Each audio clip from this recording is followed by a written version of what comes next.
안녕하십니까. 오늘 조선일보에 엄청나게 중요한 칼럼이 하나 나왔습니다. 조선일보 논설실장 박정훈 실장의 칼럼입니다.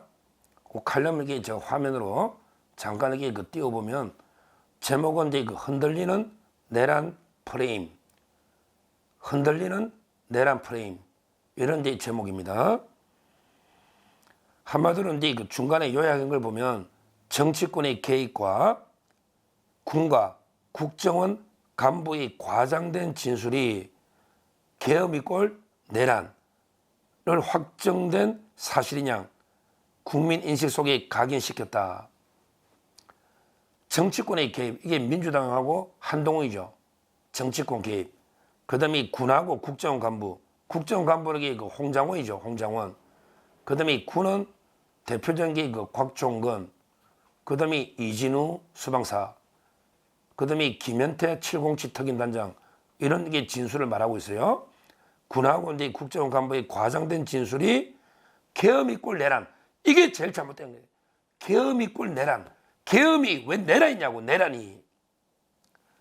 이런 게 잘못된 걸 국민 속에 인식시켜서 그래서 탄핵도 국회 의결도 문제고 그 다음에 구속도 재판도 문제다.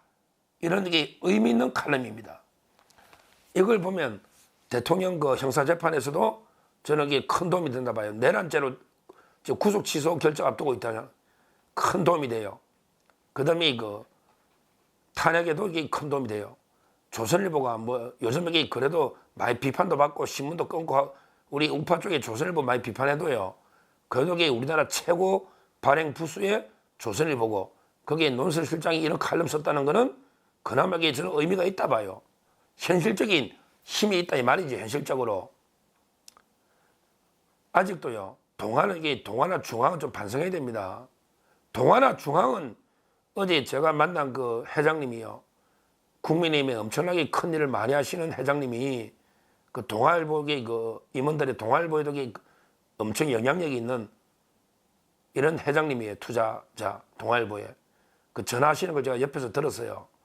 동아일보에 좀 똑바로 사설에 똑바로 쓰라고 전화를 하시더라고요. 동아일보 거기에 김순덕 그 다음에 송평인 그 다음에 지금 논설 주관하나 있잖아요. 천공함인가 이런 게 칼럼 쓰시는 분들 있잖아요. 동아일보는 좀 이해가 안 돼요. 너무해. 그래도 명색이 전통이 있고 보수라는 동아일보가 너무한 것 같아요. 근데 조선은 많이 돌았었어요. 조선은 많이 돌았었어요. 그게 또 동아하고 차이가 아닌가 싶기도 하고요. 근데 조선도 비판은 많이 받을 수 있지만 이 칼럼은요 상당히 의미가 있다. 이런 게 대통령한테는 큰 힘이 되는 겁니다. 박정훈 칼럼 나중에 기회 되시는 분 한번 읽어보시는데 핵심은 뭐냐면 이게 내란이 계엄이 내란이다. 이게 프레임이 굳어진 게 바로 곽종건이가 김병주 유튜브 나가지고 막 이게 의원들 다 끌어내라 150명이 안 되게 다 끌어내가 막아라 이런 식으로 막 곽종건이가 김병주 유튜브에 나와가지고 떠들고요. 그 다음에 김현태 특임 707 이분이 지금 진술이 다 바뀌고 있지만 이분도 150명이 너무 안 되니까 막 끌어내라 이렇게 지시를 받았다는데 지금은 150명은 이게 그냥 자기 그냥 개인 독백처럼 개인 희망사항이지 이게 끌어내라는 지시하고 다르잖아요. 지금 말이 바뀌고 있잖아. 우리 봤잖아 김현태. 근데 그런 거에 됐고 특히 칼럼에 보면 특히 홍장호이가 싹 다 잡아들여 하면서 체포명단 해가 방첩사에 구금하고 어쩌고 저쩌고 이게 결정타가 됐잖아. 이것 때문에 한동훈이도 돌아서고 이것 때문에 박선원이가 이 메모지 막 흔드니까 내란이 돼버린 거 아니냐. 이렇게 칼럼을 쓰고 있습니다. 그 다음에 이진우 수방사령관도 막 총 쏘고 들어가라. 곽종건이는 도끼로 부살했잖아. 곽종건이는. 근데 도끼 이야기는 어디 갔냐고. 근데 이진우 수방사령관은 총을 쏘 들어가고 4인 1조가 끌어내라 이랬는데 그게 다 뒤집어졌다. 다 뒤집어졌다. 엄청난 장관들이 이걸 이렇게 칼럼에서 쭉 쓰고 있습니다. 결국 이런 게 초기에 군과 국정원의 그 오염된 진술, 거기에 민주당의 박선원 같은 김병조 같은 한동훈 이런 자들이 개입해가지고 내란이 꼴, 계엄이 꼴 내란이 돼버렸다.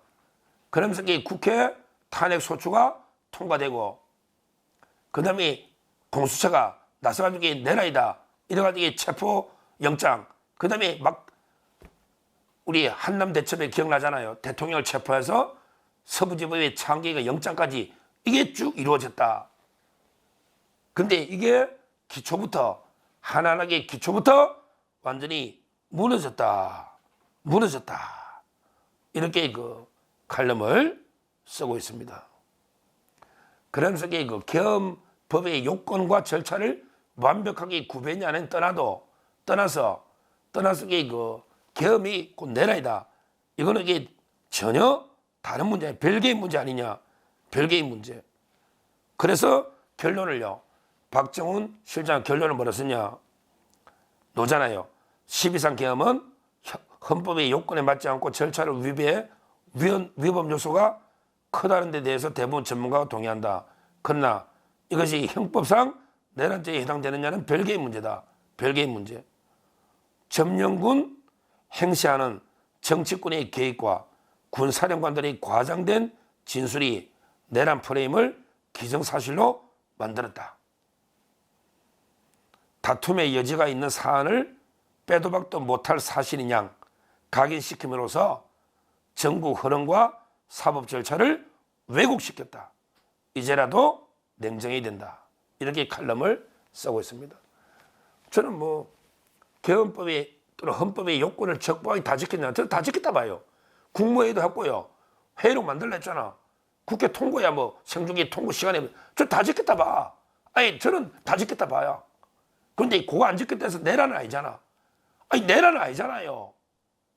그런데 처음에 내란을 몰고 가서 구속하고 지금 난리친 거 아니야. 탄핵하고 한덕수 그다음에 윤 대통령 내란죄 다 뺐잖아. 국회 탄핵 소추할 때는 이게 내란이라고 하고 헌법죄 다 뺐잖아요. 저는 지금도요. 헌법재판 왜 하는지 모르겠어. 아니 근데 가까스게 된다 봐요. 내란죄로 그 탄핵 소추했으면 따로 해야지. 또 해야지. 내란죄 빼고 국회 표결해야지. 내란죄 빼고 국회 표결해야죠. 내란죄 빼면 이게 심리한 게 뭐 있냐고. 내란죄 부정선거 빼면 할 게 없잖아요. 완전히 말도 안 되는 짓거리 하고 있는 거예요. 그 다음에 내란이 아니니까 구속도 취소해야죠. 구속 취소해야죠. 결국 이 칼럼에 하더라도 내란이 아니다. 그러면 이게 그 구속은 말도 안 되는 거고 내란죄. 그 다음에 그 헌재도요. 내란으로 탄핵 소추니까 새로 국회 표결해야죠. 새로 표결해야 된다. 이런 게 결론이 되는 겁니다. 뭐 조선일보가 이 정도만 저는 변해도 그래도 이게 우리한테 큰 도움이 된다 봐요. 우리가 이게 우군을 많이 확보해야 되니까. 동아나 중앙도 좀 본받아야 됩니다. 냉정하게 봐야 돼. 냉정하게. 어떻게 이게 내란입니까? 저는 내란이 왜 나온지를 모르겠어요. 이 엄청난 내란으로 그 프레임을 바꾸는 이런 게 거대한 업무, 공작이 있었다. 이렇게 보고 거기에 그 주범이 이재명, 한동훈이고 그 다음에 거기에 중요 인물을 종사한 놈이 홍장원, 박선원, 김병주, 박범계 그 다음에 이쪽에 오면 곽종건 여러 개의 군인들 있잖아요. 이 자들이 자기들 살라고 자기들에게 공익신고자 받거나 아니면 홍장원이나 국정원장 해보려고 이 자들이 이런 음모를 꾸몄다. 이걸 우리가 지금이라도 꿰뚫어 봐야 된다. 이렇게 말씀드리고 오늘 그 박정훈 조선일보 논설실장이 이제 그 내란 프레임은 깨야 된다. 흔들리는 내란 프레임. 이거는 그 큰 의미가 있으니까 한번 읽어보시고요. 앞으로 우리가 확실하게 그 진실을 밝혀나가야 돼요. 내란은 말도 안 되고 더 나아가서 계엄도 중요 절차는 다 준수했다. 적법하게 준수했다. 이렇게 보기 때문에 탄핵은 말도 안 된다. 그리고 그 구속 재판도 빨리 말이 안 되니까 취소해라. 이렇게 말씀드립니다. 감사합니다.